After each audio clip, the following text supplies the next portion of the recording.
Pilkada serentak tahun 2020 telah selesai. Nah, banyak yang bertanya, setelah Pilkada serentak tahun 2020, kapan lagi akan dilaksanakan Pilkada serentak selanjutnya? Pada video kali ini saya akan menjelaskannya. Subscribe dan aktifkan notifikasi untuk terus bersekolah. Pertama-tama kita review kembali bahwa Pilkada serentak telah dilaksanakan sebanyak 4 gelombang sejak tahun 2015, yakni tahun 2015, tahun 2017, tahun 2018, dan tahun 2020. Pilkada tahun 2015 dilaksanakan untuk memilih kepala daerah yang akan menjabat sampai tahun 2020. Pilkada 2017 memilih kepala daerah yang akan menjabat sampai tahun 2022. Sementara Pilkada 2018 akan memilih kepala daerah yang akan menjabat sampai tahun 2023.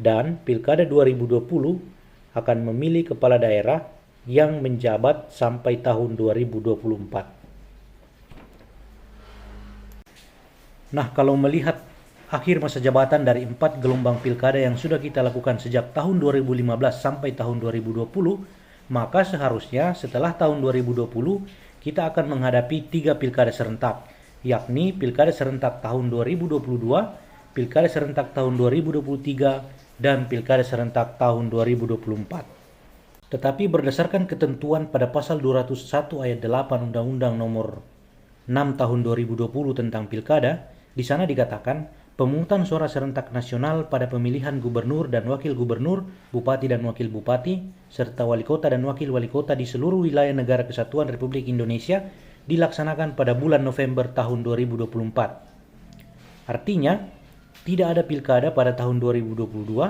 tidak ada pilkada pada tahun 2023, dan semuanya akan dilakukan secara serentak pada bulan November tahun 2024.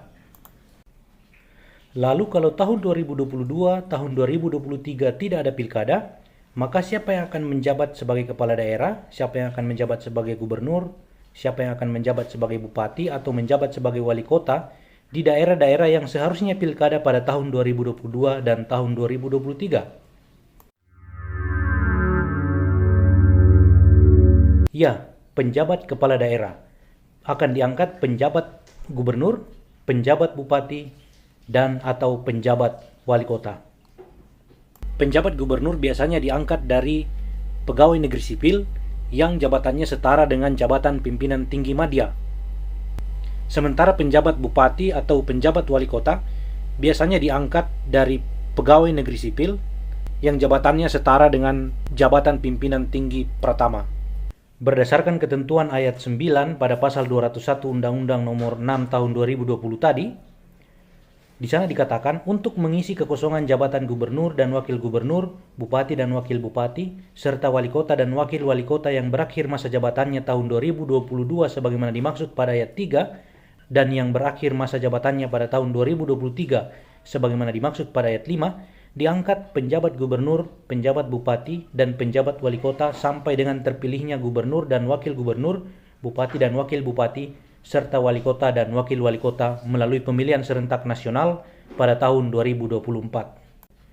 Nah, jadi kalau kita mengacu pada ketentuan Undang-Undang nomor 6 tahun 2020 tentang pilkada, maka pilkada serentak selanjutnya akan dilaksanakan pada bulan November tahun 2024. Dengan demikian, kita tidak akan menghadapi pemilihan, baik pemilihan kepala daerah maupun pemilihan umum pada tahun 2021, tahun 2022, dan tahun 2023. Tetapi, untuk teman-teman ketahui bahwa saat ini Dewan Perwakilan Rakyat sedang menggodok penyatuan Undang-Undang Pemilu dan Undang-Undang Pilkada, di mana di sana akan ditata kembali jadwal pemilihan serentak yang akan dilaksanakan di Indonesia. Kalau mengacu pada putusan Mahkamah Konstitusi dalam pertimbangan terkait kewenangan pembuat undang-undang untuk mengatur jadwal pilkada serentak atau jadwal pemilihan serentak, maka bisa saja pilkada serentak selanjutnya dimajukan atau bahkan diundurkan dari jadwal tahun 2024. Subscribe dan aktifkan notifikasi untuk terus bersekolah.